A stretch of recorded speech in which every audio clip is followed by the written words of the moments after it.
کہ 70 دفعہ مارا جائے اور پھر 70 دفعہ زندہ کیا جائے.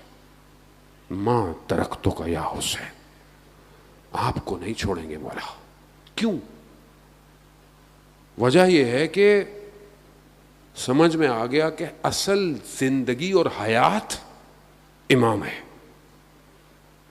باقی سب ایسے ہی ہے. اصل سانس امام ہے.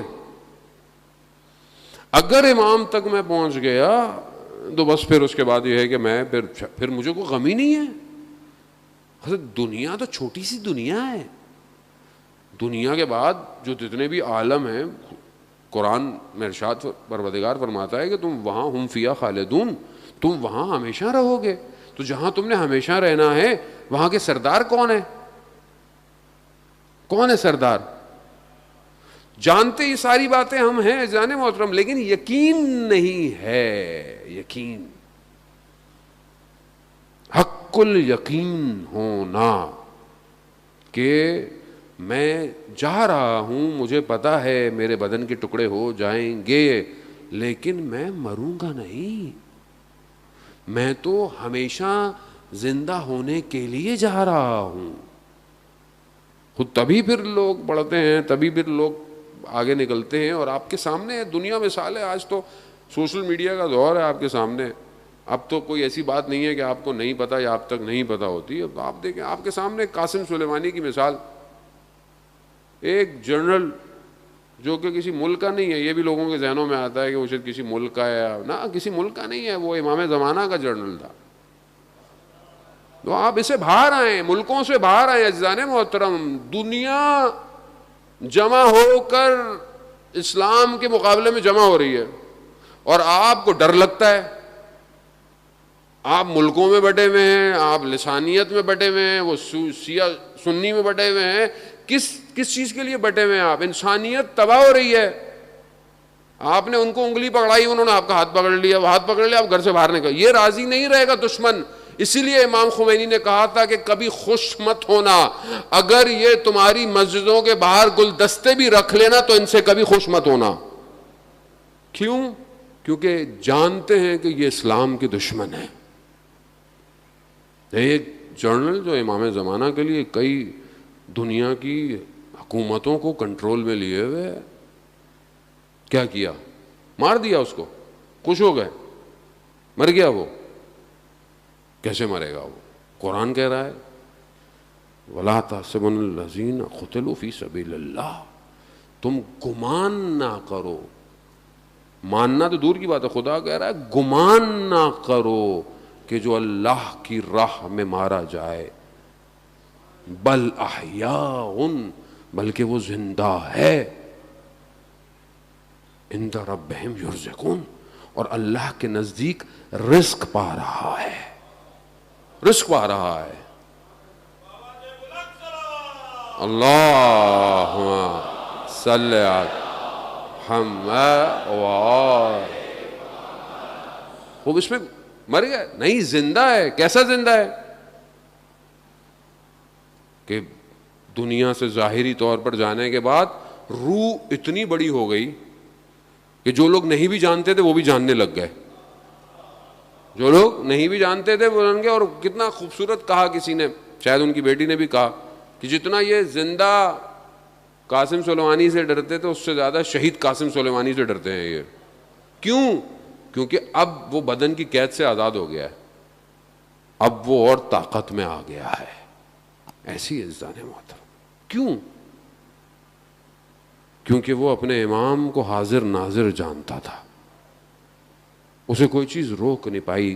اسے پتا تھا کہ امام ہیں تو مجھے کس چیز کا ڈر ہے. کبھی بھی ایسا لباس نہیں پہنا کہ ذرا نہیں پہنی، سیکیورٹی سامنے والی نہیں کی کہ گولی. وہ کہتا تھا میں دشمن کو اس قابل ہی نہیں سمجھتا اپنے.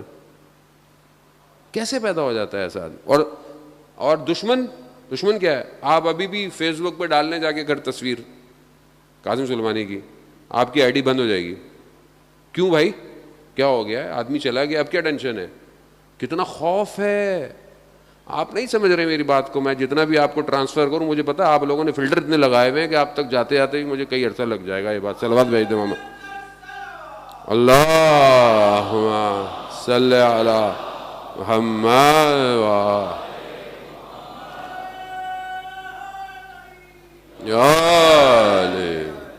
اصل وادی کوئی اور ہے.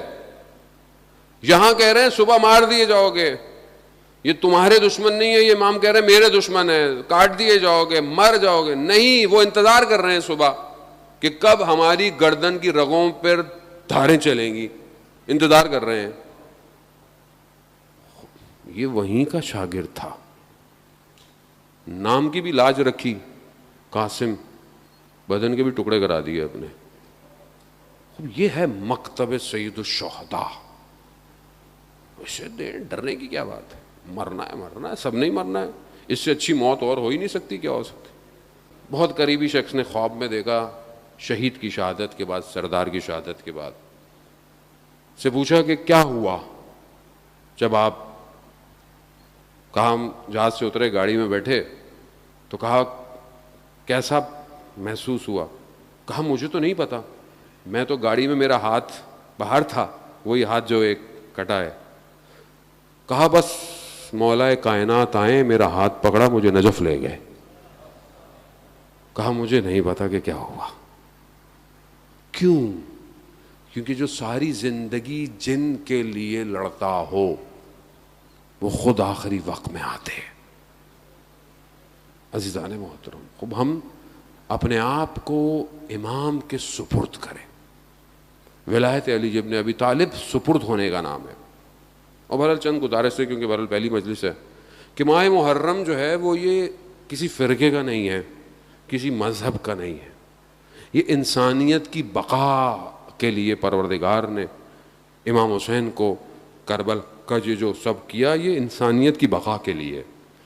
تو خدا کے لیے کوئی ایسا کام مجلسوں میں نہ کریں, عزاداری میں نہ کریں, کسی طریقے سے نہ کریں کہ کوئی اور امام کی مجلس سننے نہ آئے, کسی اور کو ہم روکیں نہ, اس کو اوپن رکھیں.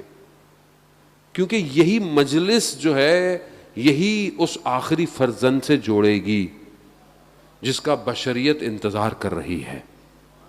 اگر آج ہم نے راستہ روکا تو کل امام ہم سے سوال پوچھیں گے کہ تم کیوں ایسی باتیں کرتے تھے جس سے دوسرے لوگوں کی دل کی آزاری ہوتی تھی.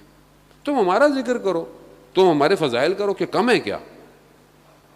اور محبت کا پیغام دو, دعوت دو, اور کوئی چیز فارورڈ نہ کریں, خدا کے لیے فارورڈ نہ کریں.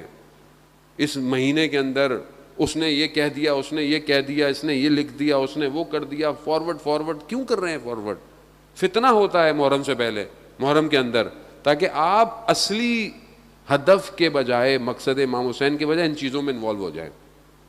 سمجھنے کی کوشش کریں, دشمن کو پہچانیں.